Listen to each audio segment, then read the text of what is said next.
I'm looking forward to spending the time with you today and with my special guest, the CEO of Bayer. Today, I'm talking to Bill Anderson about shaping the future, Bayer's path through innovation and agility. Bill Anderson was born in 1966 in Ohio, Texas, and holds a bachelor degree in chemical engineering from the University of Texas at Austin and a master degree in management and chemical engineering from Massachusetts Institute of Technology. He already learned to take responsibility as a child, and he believes that every person is born with special talents and can grow up to do something great with personal abilities, skills, and talents.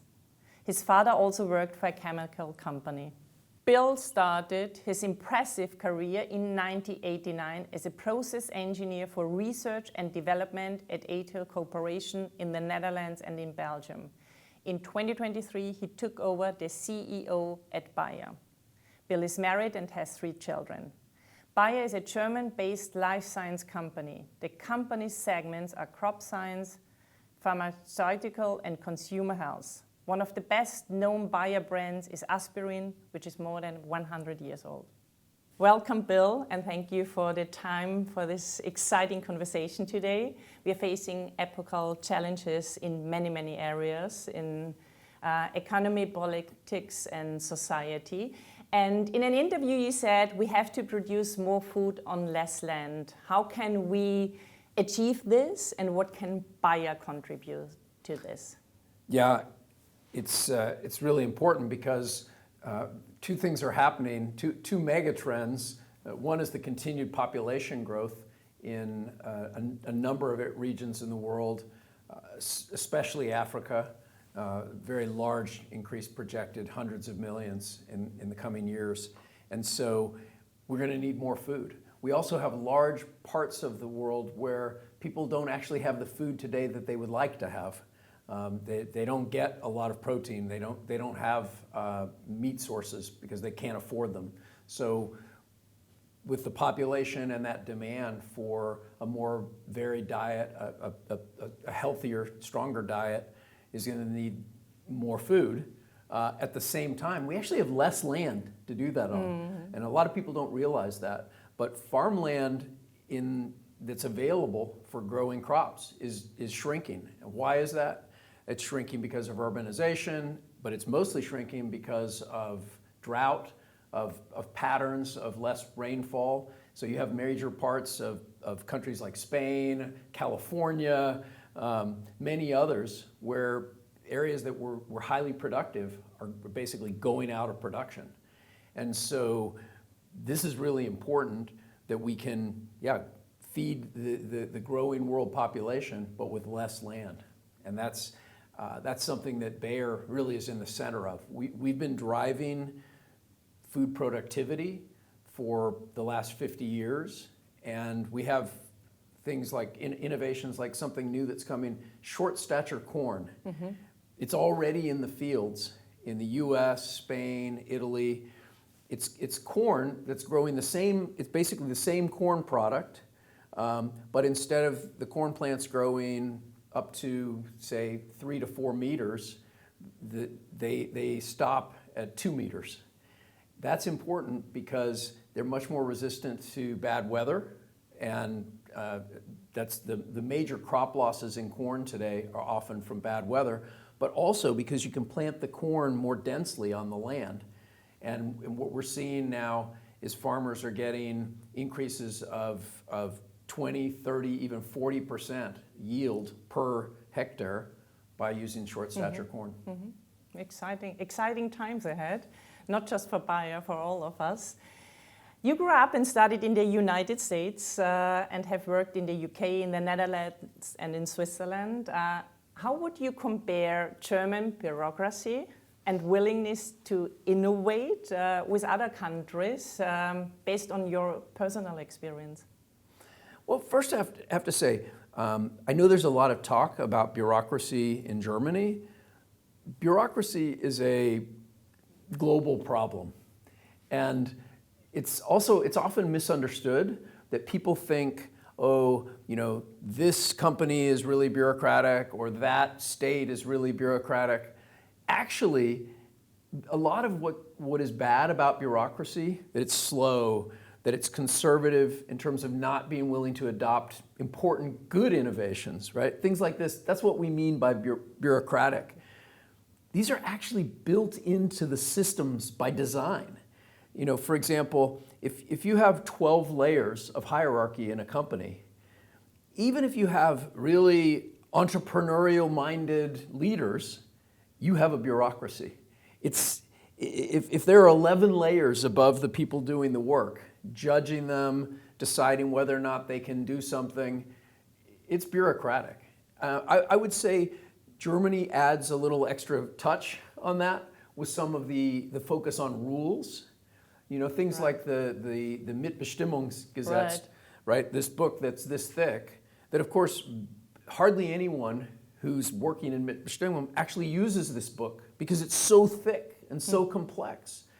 And so this idea that if you have enough rules, things will work out, that's really false.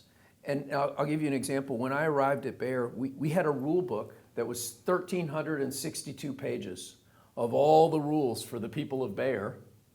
And I found people were frustrated with it, but I also found that people actually didn't even know these rules.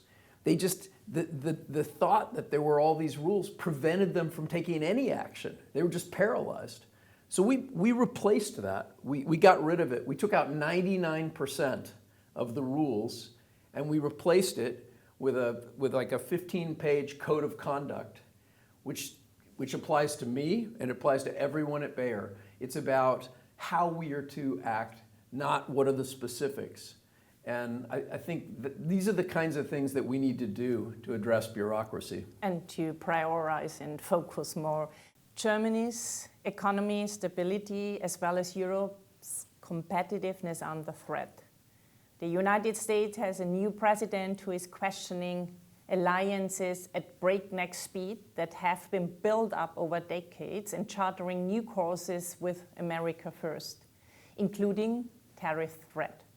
2 years ago, in June 2023, you took over as CEO of Bayer from Werner Baumann, who had led the company for 7 years. You became CEO of Bayer in very challenging times, not only in the midst of a major geopolitical and economic challenges, but also during a major corporate crisis. Triggered by the purchase of the US seed company Monsanto, with the acquisition of Monsanto, Bayer has inherited thousands of lawsuits and court cases. The company has fallen from 120 billion euros to 20 billion euros in recent years. What was your main motivation for taking on this responsibility, and what was your inner drive? Yeah, to me, I get excited really about, I'd say 3 things that really get me excited. One is I really do get excited about the possibilities that science brings to better people's lives. And we all know science can be misused. Not every scientific innovation is good, but we have a lot of really good scientific innovations, like that short stature corn that I mentioned. This is going to allow us to feed many, many tens of millions more people with less impact on the environment. That's with less cost. I mean, that's a clear benefit for humanity.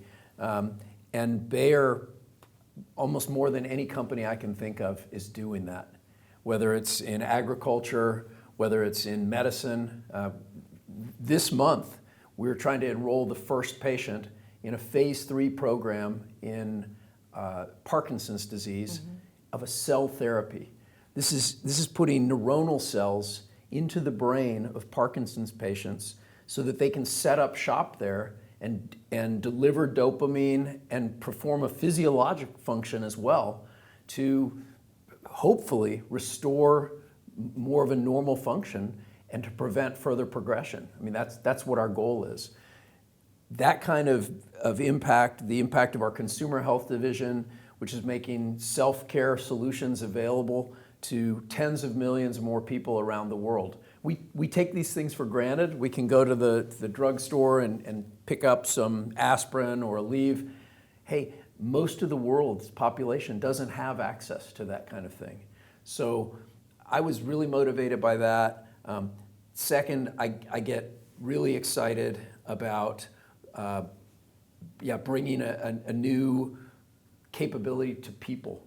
You know, the men and women that work in large multinationals have mostly, I guess I would say, adapted to the idea that if you work at a big company like Bayer, you get exposed to a lot of really interesting stuff, but your daily work can be pretty dull, you know, because you go to endless meetings where you talk about what PowerPoint slides should we use to convince the bosses that we should be able to do something.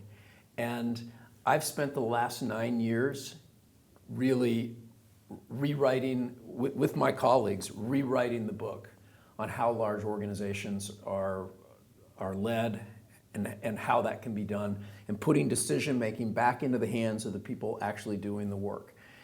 So I get really excited about that. And then the third thing I get really excited about is tackling challenges. And Bayer has some challenges.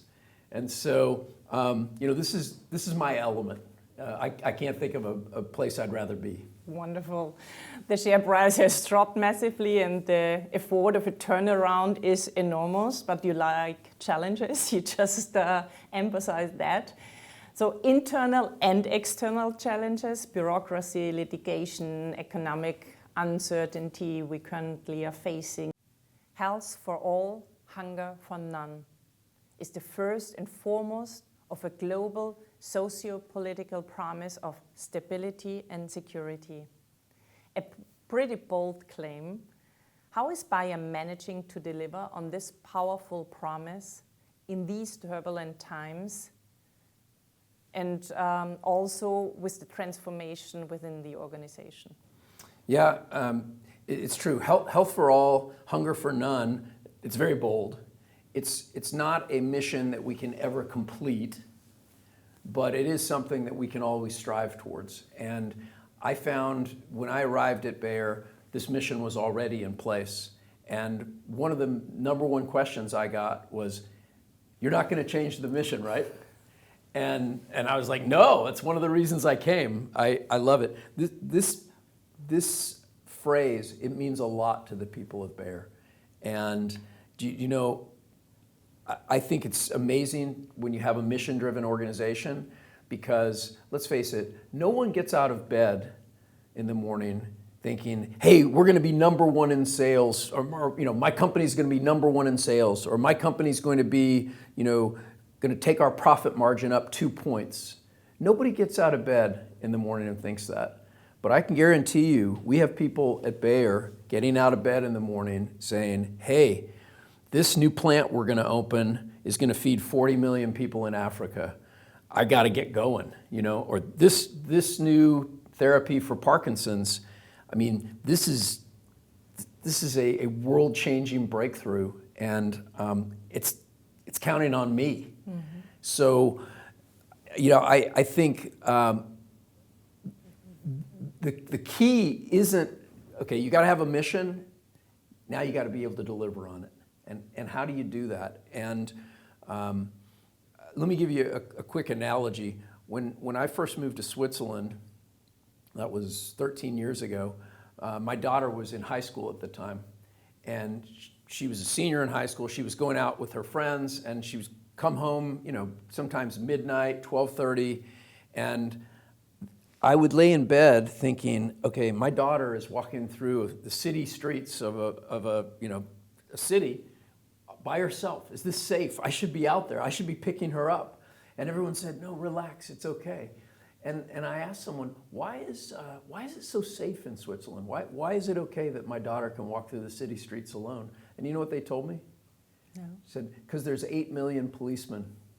So the point is, in a large company like Bayer, and we have 90,000 employees today, how do we have 90,000 owners? Not 90,000 employees, not 90,000 Arbeitnehmers, the German word, Right. work takers, but 90,000 people who come in every day and say, hey, this is my company. I'm the one who owns the outcome. And that's both motivating, but it also can be a little terrifying sometimes. Right? But that's basically what we're doing here. And you don't do that with culture, or certainly not with culture alone. You have to change the actual circumstances, the mechanics of how the work is done, how decisions are made, so that the people are, in fact, owners. Mm-hmm. And what has been achieved in the past 2 years since you took over the position? We started out and we said, hey, we've got 5 things to tackle. 5's enough, I think. Yeah. They're big. Yeah. We said we have to rejuvenate the pharma portfolio and the pipeline. We have to improve our ability to convert revenues into profits and cash. We have to improve profitability in crop science, and particularly in crop protection, where there's a lot of generic competition. That's a big deal. We have to take out the bureaucracy, and we have to make Bayer as lean and fast as a startup. And then finally, we have to tackle sort of the litigation nightmare that's been hanging over Bayer for 7 years now. And so we've been working really hard on all 5, and I think we've made pretty important progress. The pharma pipeline is in the best shape it's been in over a decade. The portfolio is doing quite well. We had pretty healthy growth in Q1 despite the patent loss of our biggest product. On the question of cash generation, we're doing much better. We still have pressure because of profits, but we're doing a better job at converting profits into cash. In crop science, we've announced our plans. We've got to execute them now on how we improve profitability. And we've made a lot of progress on the bureaucracy topic. We should probably go into that in more detail. And then on litigation, we've really increased the focus there. That's about 2/3 of my time, and we're pursuing a set of plans to, contain the situation in the next 12 to 18 months. And as you said, we should go into detail on the bureaucracy and hierarchy topic. The company aims to save 2 billion euros in organizational costs annually by the reorganization under dynamic shared ownership, which means responsibility of every of the almost 100,000 employees. So how far has the company come towards achieving the goal? Are you content and are you on a good path, or do you need to put more pressure on it? Well, we've made remarkable progress, and I don't think anyone in the company is sort of content with where we are to say like, oh, okay, we've done enough, we're done. I don't think anyone would say that. But I do think what most people would agree on is, we have come a long way, and they're looking forward to where we can go with this. Just to give you a few examples to illustrate the point. When I arrived, Bayer had a span of control on average of 6.5. And for people who don't know what that means, so this means the average number of direct reports that each manager in the company had was 6.5. Okay? That's actually a pretty good number by, I would say by world standards. Typically, people are, kind of between 4 and 7, and we were at 6.5. That's pretty good. Bad, Okay. Today, that number is 14.6. I haven't heard of another company our size in the world that has a span of control above 12. We're at 14.6. And that's just a numerical part, but I think it illustrates the point. What we're doing is not a little tweak. It's not a pep talk. It's not a slogan. It's really profound change in how things are done. So we've taken management levels, which when I arrived, management levels were 11 to 12. We're now at 6 to 7, okay? we've taken out 5 layers of management.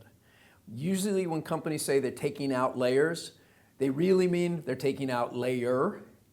We took out 5. Now, those are just statistics. They're actually only the smallest part of the story, because the reason for taking out management layers and taking out management positions is not primarily to save money. You do save money, but it's mostly about speed. And the responsibility. If you say you want to introduce a system where the people doing the work are making the decisions, you actually can't do that and leave 11 or 12 layers of hierarchy in place. To have a span of control of 5 or 6 or 7, because if I have 5 people reporting to me, then I may think that my job is basically to manage them and to preside over what they're doing and what their priorities are and how much resources they're spending. If I'm managing 12 or 20 or 50 people, and we have a lot of managers at Bayer now who are managing 20, 40. I talked to someone yesterday who has 97 direct reports. And what it means is your job is totally different. Your role, instead of basically managing, your role is you make sure there's a clear vision. Again, imagine you're presiding over 100 people, okay? So got to make sure, hey, everyone knows what direction we're trying to move in. That's important. Architect, you've got to make sure that they know how to coordinate with each other, not through you, because there's only one of you and there's 100 people. So how do they coordinate with each other to make decisions and to organize? You can be a coach, but it's on demand. You're not doing regular one-on-ones with 100 people, right? And then you're a catalyst. And a catalyst means, well, when something's broken and the system's not seeming able to fix it, you've got to intervene, maybe draft a few people from the organization and figure out what's the solution. So vision, architect, catalyst, coach. It's a different leadership model that we're implementing. There is, because you said it's a big change, and what does it with cultural transformation as well? Peter Drucker was an Austrian-American economist, and he said, the best way to predict the future is to create one. And he also, I think the other quote from him was also, a culture eats strategy for breakfast. So how great is the willingness in the company to transform? And is the culture ready for the big change? Yeah. I get, one of the questions that I've gotten over the years that I've been doing this work, it's about 9 years now, is, hey, does this work in Austria? Does this work in Germany? Does this work in China? Oh, will this work in Japan? You know, everyone wants to know, for example, is this some California thing? Or will it work in my country? And I'm really pleased to say, yeah, many people, it's not just me, there's other companies that have done this. Not very many, but there are a few. And there's not some common trait in terms of the native culture. It works in different places. For example, in Germany, we have one of the R&D groups in Germany has about 1,000 people. They've reduced management positions by 90%. They have got self-organized teams. They're moving faster than ever. It's working. Now, are all the kinks worked out? No, there's growing pains, there's learning pains, but this is working, and it's not something that works in America or it works in France or you can apply it everywhere. What is your perspective on what mistakes have the German and European governments made on that? Why are we not attractive enough for foreign investors? I think there's a structural element and a cultural element that if I was going to say, hey, how can Europe become more competitive based on my experience living and working in 5 different European countries, I would say the structural element is the current embodiment of the European experiment, the EU. it's too complicated. And a way to think about this is, of course, often people referred to the EU as sort of the United States of Europe. By the way, the United States can be very bureaucratic too, from a government standpoint, because you have the town, you have the county, you have the state, and you have the federal, all right? But what's important there is there's a lot of, let's say, authority that has to be given up. For example, at the town level and the county level has to be given up to the state level or even to the federal level. And I think one of the challenges with the current embodiment of the European approach is that there's too much authority still residing in too many different places. You know, like especially the big countries, they don't want to give up their autonomy, so they maintain authority, but the EU also has authority. And so you have these crazy situations, like, for example, in the new Corporate Sustainability Reporting Directive, where German companies this year, the large ones, had to comply with the new EU law, but still comply with the old German law, which were conflicting, and so generating literally like 1,000 pages of reporting. Our reports, you know, if you go back a decade or something, we went from 200 pages to 400 pages. This year we were 1,000 pages of reporting. And guess what? It takes armies of people to complete all those reports. And who do you think's reading that? Do you know? I don't think anyone in Brussels or in Berlin is actually reading the 1,000 pages. So this is just an example of what happens when you have these sort of multiplying layers of authority, regulations.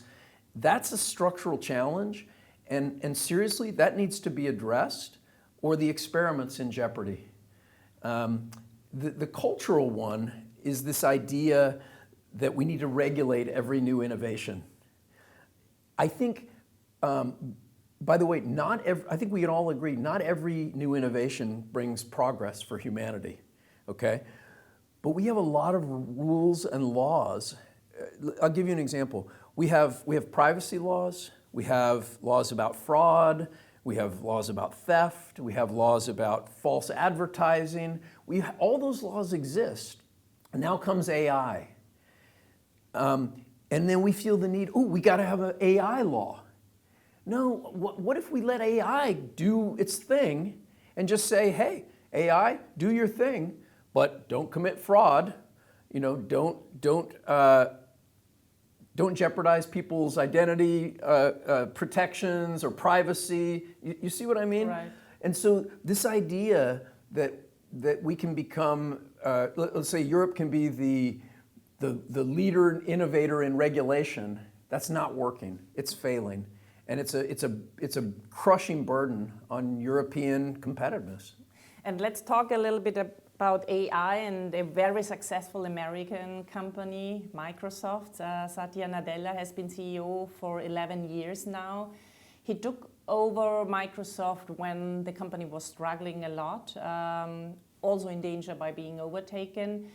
I was wondering if the culture he changed from know it all to learn it all, and the big transformation at Microsoft within the last 10 years is very similar to what you are going through. He has implemented a new strategy, corporate culture, completely new setup.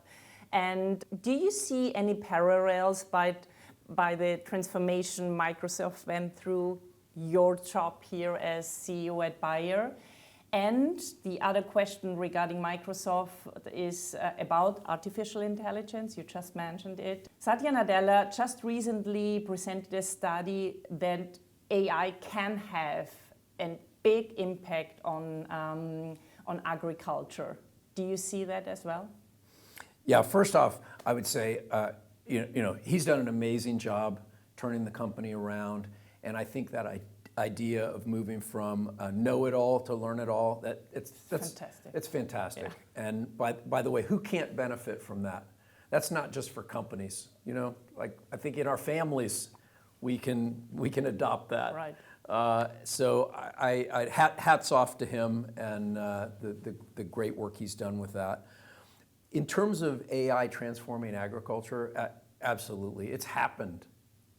It's going to happen some more. It's happening already. I can give you a few examples. One that is very compelling for us is we're the largest breeder of plants, and we use, this is sort of like good old-fashioned plant breeding that was developed by Mendel. I don't know, has it been 200 years now? I lose track, but this is technology that's kind of old technology, but instead of doing it in a slow way, in an uninformed way, we use information to radically accelerate this. So for example, we're creating about 50,000 new genetic variants of corn every year, but we couldn't hope to test all those. So we use AI algorithms with the genomics of these new strains to help predict what the properties of these different genomic variants will be, so that then we can select a few hundred or a few thousand that we're actually going to test. That's a remarkable savings in terms of time and labor and effort, and it allows us to radically accelerate progress in, say, drought-resistant plants or higher-yielding plants. That's the kind of thing from an R&D application. But AI is also changing the world for farmers already.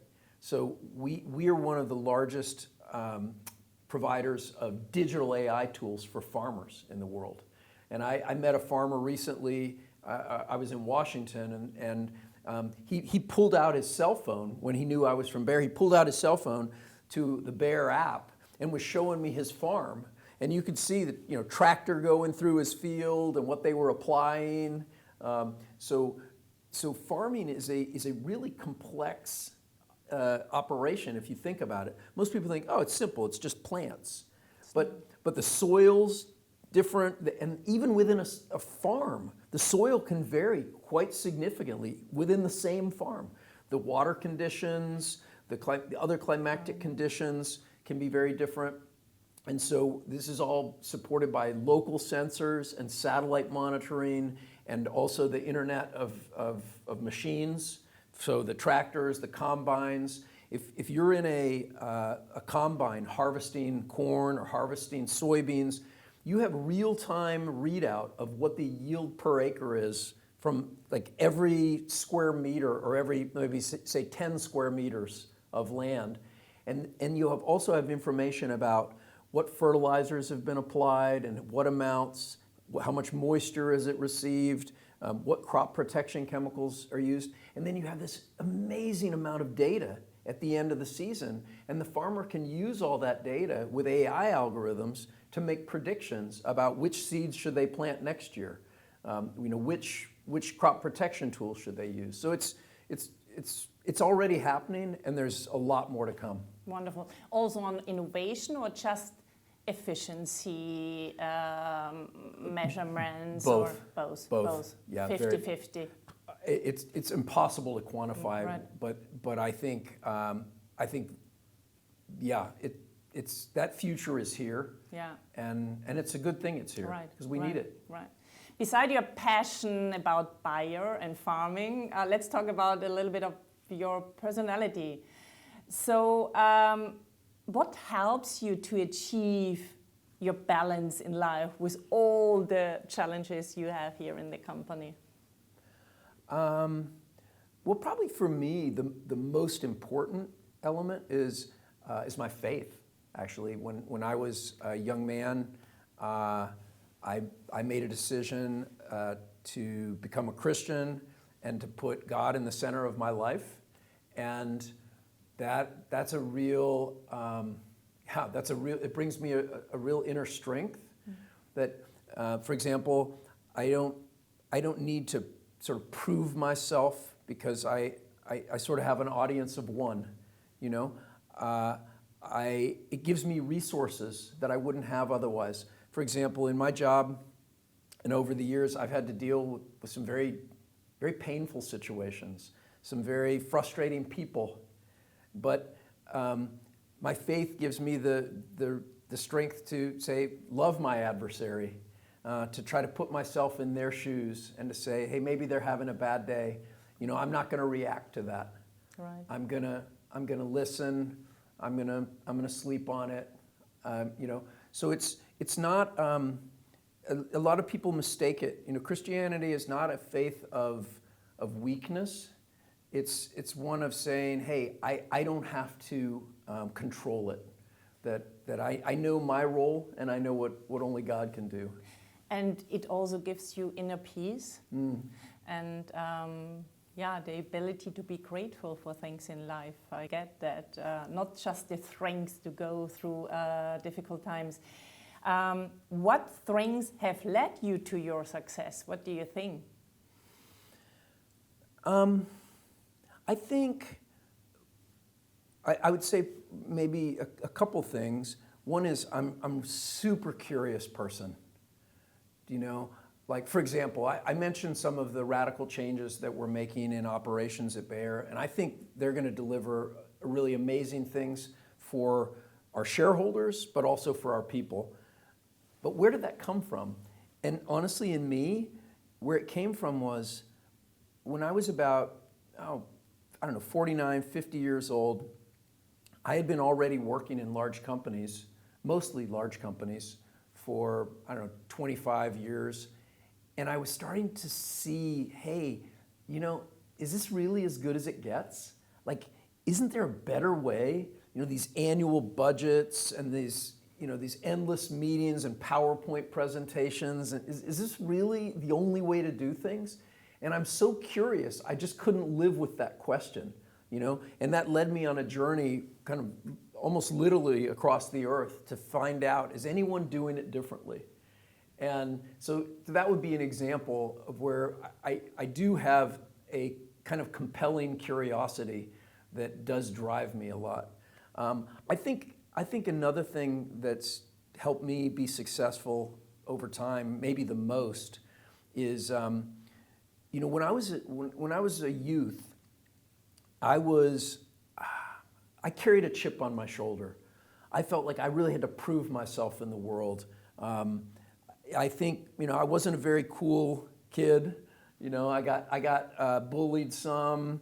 I was a little bit of a bookworm, and I grew up with this. I gotta show people that I'm better than they are and that I'm smarter than they are.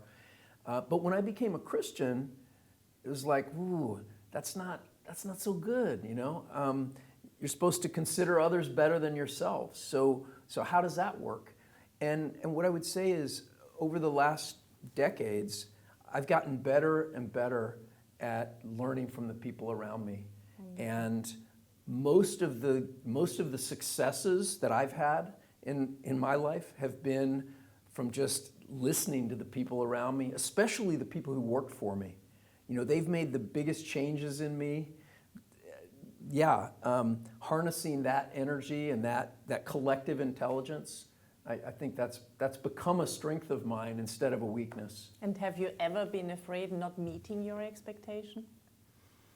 As an adult, you told us about your situation as a child, you wanted to prove, but as an adult? Or is the faith and the inner peace so strong? Yeah, someone told me once that the biggest problem with people is not that they think too much of themselves, but that they think of themselves too much. Mm-hmm. Mm-hmm.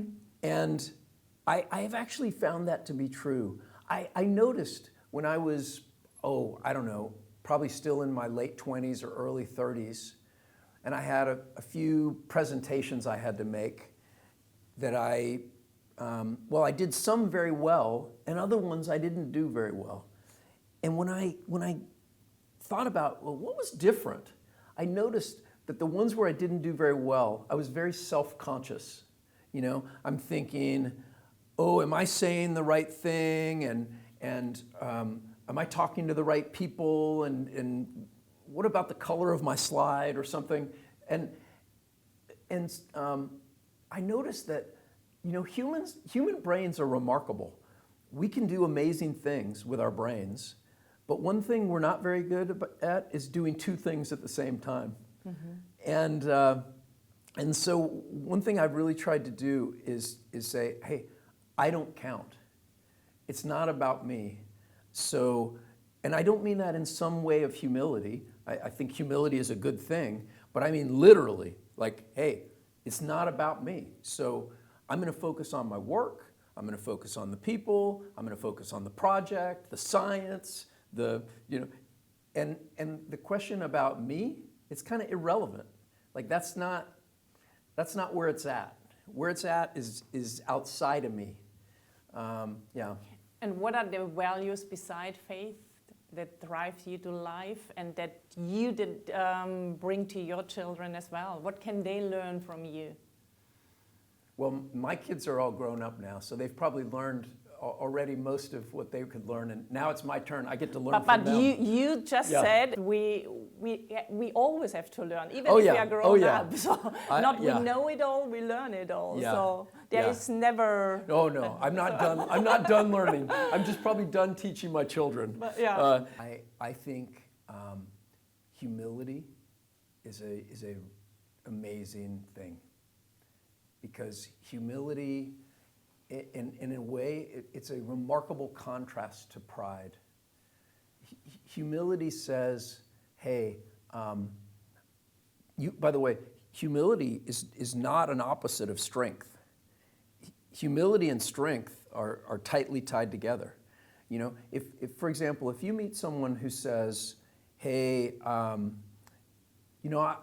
really haven't accomplished much, but I've been really fortunate to have great people around me, that's someone who doesn't need to be, they don't need to be praised. They don't need to be congratulated, because they have an inner strength that says, that's no big deal.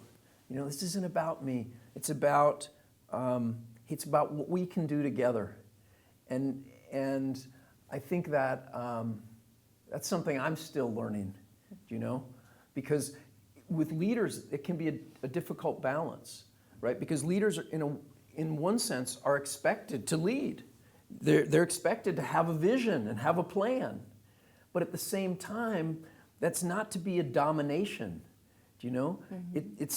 It's a serving kind of leadership that says, hey, the most important people are the people in my organization. The fact that I'm the boss, it means, no, actually, they're my boss. And the bigger my organization is, that means the more bosses I have. I think that's a really essential property. It's been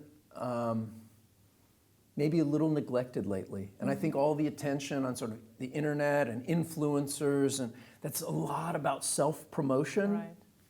And I think we probably, in the West, for sure, we need to find our way back to the value of humility. I believe it will happen naturally. We are coming to the end of our conversation, of our wonderful conversation. If there is one wish for the future, what would it be?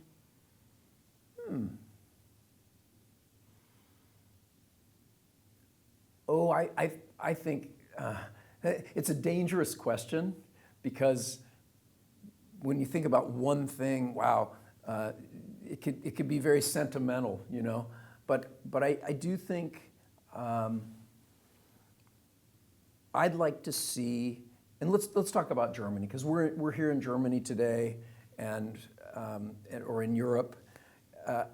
I think there's been a real big focus on comfort and stability in the last decades. And I don't think that's actually serving the nation. I don't think that's serving Europe, because comfort and stability are actually very good things, but they're not what we're supposed to be striving for. You know, humans were not made to be fat and happy. Do you know? That's like some science fiction movie. You know, I've seen those movies where the humans are just like laying in some data center and they're being fed nutrients through a tube, and then they have virtual reality vision that they can watch movies 24 hours a day. You know, they have comfort and stability. Humans are not made for that. I mean, we're made to do something great. And so I'd like to see, a return to that kind of thinking. I think the young people are desiring it. They're channeling that energy into protest, and I can appreciate the sentiments behind a lot of those protests, but protest is not the same as creating something. And I often encourage people, hey, for example, if you want to save the world, rather than gluing yourself to the road, come get a job at Bayer in crop science and figure out how we can grow more food on less land, okay? Right. But I'd like to see people with more of a sense of adventure and more of a debate, not about how do we make the economy work. Well, that's important, but hey, how do we put the spark back in? Why should young people look forward to growing up? What is it great that they're going to do? It's not for comfort and stability. It's not to protest. Let's create something. That's beautiful, especially as comfort and stability does not drive innovation, and we want to drive innovation, especially here in Germany and in Europe as well. And I'm sure we all wish peace here in Europe and all over the world. Thank you very much for this wonderful conversation. I wish you good luck for the rest of the year, and congratulations to a very solid Q1. Thank you. Thanks very much. Thank you. Great to be here.